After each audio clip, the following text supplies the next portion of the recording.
alaikum Hamza. Alors aujourd'hui, tu as une série de livres à nous présenter. On va te laisser la parole, Inch'Allah. Oui, bismillah ar-Rahman ar-Rahim.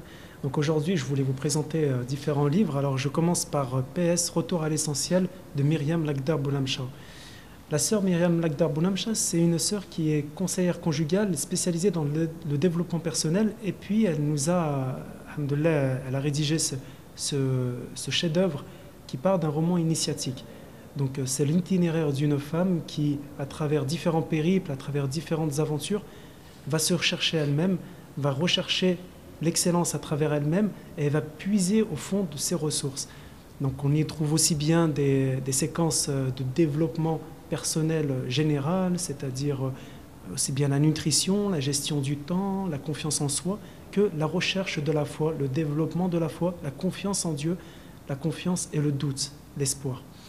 Donc voilà, c'est un livre qui a eu un très bon succès, qu'on recommande fortement à tout public, et puis qui a été décliné en version CD audio. Ah d'accord. Un CD qui est très très plaisant à écouter, donc en 4 volumes. Et voilà, donc tout cela se retrouvera chez nos libraires. Comment on appelle déjà ça, un livre qu'on peut écouter par CD? C'est un livre audio. Livre audio. Simplement. Il a été décliné en livre audio. Voilà. Donc la deuxième livre que je souhaite vous présenter, on change carrément de registre tout en restant dans la famille. C'est le livre de Mon bébé, où je vous ai présenté la version fille. Alors, tout le monde connaît les livres de naissance qui récapitulent les différents éléments, date de naissance, poids, etc. Les éditions famillemusulmane.com, qui sont connues pour avoir sorti beaucoup de produits liés à la famille, liés à l'éducation des enfants, nous ont décliné cette formule, donc album de naissance, version musulmane. Donc on y trouve aussi bien les photos de naissance classiques, les invocations de naissance, les invocations à réciter, les habitudes et les coutumes prophétiques pour accueillir le nouveau-né, et puis les différentes étapes de sa croissance, aussi bien la circoncision que les premiers pas, que la vie en famille avec l'accueil auprès de ses frères. Donc c'est un livre qui peut accompagner le jeune toute sa vie, donc c'est un très beau cadeau. On a aussi la version fille, la version garçon. Voilà.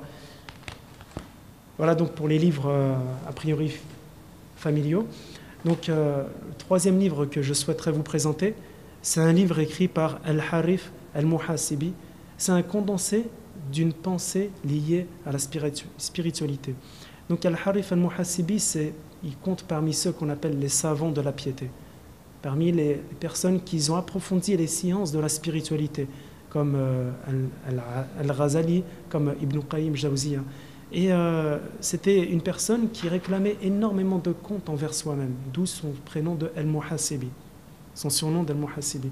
Et Rappel pour l'âme, c'est une série d'exhortations, une page, 2 pages, qui parlent directement à la personne. La personne se sent concernée. Toute personne qui cherche à cheminer vers Dieu, qui veut ouvrir son cœur à ce rappel. Et on y trouve l'essence de la spiritualité, aussi bien l'espoir de voir le visage de Dieu que la crainte d'être déçu à cause de nos œuvres et de notre cœur. Alors c'est un livre en format de poche, donc transportable. Les exhortations sont aussi bien courtes, d'1 page et demie que 5 pages. Donc il peut vous servir effectivement d'accompagnement et de viatique. Il fait partie d'une collection. Tawhid peut-être? Non, c'est les éditions de La Ruche. Et, combien il coûte? Alors il est très accessible, il est à 6 €. Vous pouvez le trouver chez toutes les librairies musulmanes en principe. Et puis dans cette série, on peut aussi bien trouver donc, des livres de Al-Muhasibi que d'Ibn Qayyim Jawziya, les 10 moyens de protection. On peut aussi trouver de Al-Ghazali, la maîtrise du désir charnel. Enfin, c'est une série qui propose au lecteur des moyens de combattre son âme pour l'orienter vers le bien. Voilà donc pour les présentations d'aujourd'hui. Alors pour toute information supplémentaire, je vous invite à découvrir tous ces livres dans toutes les librairies musulmanes. Et puis je souhaite qu'on se retrouvera très bientôt. Merci Hamza pour cette chronique littéraire. J'espère qu'on vous retrouvera de sitôt la semaine prochaine, Inch'Allah. Avec plaisir. Barakallahu fik, salam alaikum.